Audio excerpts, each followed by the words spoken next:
손흥민은 콘테 감독 전술의 희생양이다. 콘테는 어리석은 행동을 하고 있다. 그의 전술은 손흥민의 공격의 자유를 막아놓는다. 영국의 스포츠 매체입니다. 더보이 후스파가 콘테 감독의 전술을 단단히 비판하고 있었습니다. 케인과 대안 그리고 히샬리성 등 뛰어난 득점 자원이 과포진돼 있다는 분석도 내놓고 있었습니다. 매체는 최근 불거지고 있는 손흥민의 이적 소식에 대해 이런 상태라면 손흥민이 떠나는 것은 기정사실이라 전했습니다.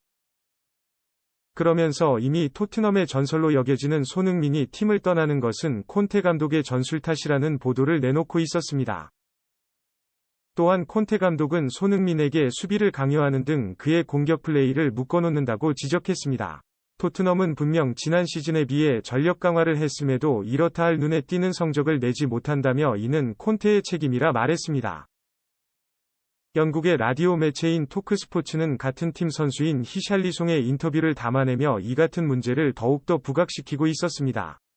특히 히샬리송은 콘테 감독으로부터 손흥민에 대한 패스를 자제하라는 지시를 받았다며 그의 이적에 강한 불만을 나타내고 있었습니다.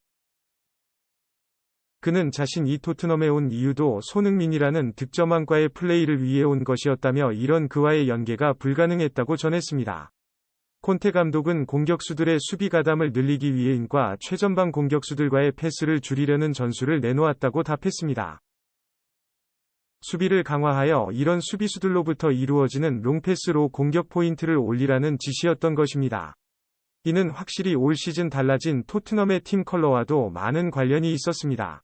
확실히 토트넘은 느린 빌드업 플레이를 하고 있었기 때문입니다. 때문에 손흥민의 장점인 빠른 돌파 이후에 공간을 확보한 슈팅이 발휘되지 못하고 있다는 지적이었습니다. 영국의 풋볼 런던 또한 이러한 부분에 있어 콘테의 전술을 강하게 비난했습니다. 어떻게 득점왕에게 수비를 시키냐는 것이었습니다. 최전방 공격수로서야 위 손흥민의 수비형 미드필더로 쓰고 있는 이러한 콘테의 전술에 강한 불만을 나타내고 있던 것입니다. 실제로도 풋볼 런던의 저명한 기자들은 기존의 방식대로 케인과 손흥민을 투톱으로 배치하여 최전방에 배치해야 한다고 주장했습니다. 매체는 콘테의 달라진 팀 전술은 지난 시즌 득점왕을 따낸 손흥민을 자신이 만든 전술의 희생양으로 사용된다고 보도하였습니다. 때문에 이렇게 생긴 손흥민에 대한 공백을 그의 이적을 통해 천문학적인 비용으로만 바꾸려 한다고 지적했습니다. 매체는 급격하게 영입된 토트넘의 공격 자원들이 감독의 전술로 인해 오히려 해가 되고 있다며 많은 비용을 쓴 값어치를 못한다고 비판했습니다.